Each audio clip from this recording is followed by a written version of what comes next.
श्रद्धावान् अनसूयश्च शृणुयात् ओपि जो नर सोऽपि मुक्त शुभान् लोकान् प्राप्नुयात् पुण्य कर्मणाम। जे नियमित भगवद गीता श्रवण करे से स्वर्गलोक प्राप्त हबेन। आज के नतून अध्याय सप्तदश अध्याय श्रद्धात्रय विभाग योग। अर्जुन उवाच जे शास्त्र विधि मुत्सृज्य जजन्ते श्रद्धयान्विताः तेषां निष्ठा तु का कृष्ण सत्त्वमः श्री अर्जुन उवाच जे शास्त्र विधि उत्सृज्य जजन्ते श्रद्धयान्विताः तेषां निष्ठा तु का कृष्ण सत्त्वमः।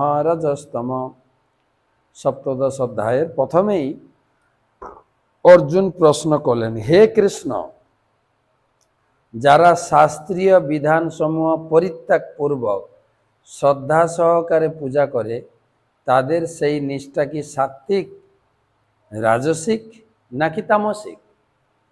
খুব ইন্টারেস্টিং অধ্যায়, ছোট অধ্যায়।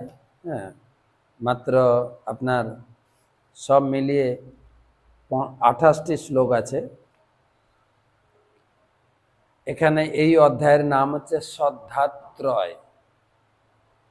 3 প্রকার শ্রদ্ধা, 3 প্রকার কর্তা, 3 প্রকার যজ্ঞ, 3 প্রকার দান, 3 প্রকার কর্ম, 3 প্রকার খাবার, সব ত্রয় ত্রয় 3 প্রকার।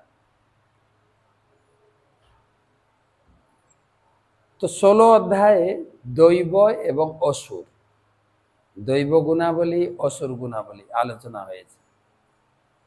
17 অধ্যায়ে অর্জুন প্রশ্ন করলেন, তুমি তো বললে যে অসুর আর ভক্ত, কিন্তু আমরা জগতে দেখি কিছু লোক সে শাস্ত্র অনুযায়ী ধর্ম করে না। কারণ 16 অধ্যায়ের শেষে ভগবান শাস্ত্রকে প্রতিষ্ঠা করেছেন।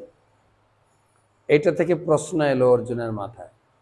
শাস্ত্র মানে না, কিন্তু ভিতরে ধর্ম, ধার্মিক শ্রদ্ধা রয়েছে। সে কোনো দেবদেবীর পূজা করছে, সেটা কি হিসাবে ধরা হবে? শাস্ত্র অনুযায়ী নয়, কিন্তু ধর্ম করছে, দেবদেবীর পূজা করছে, দান ধ্যান করছে, অনেক কিছু করছে।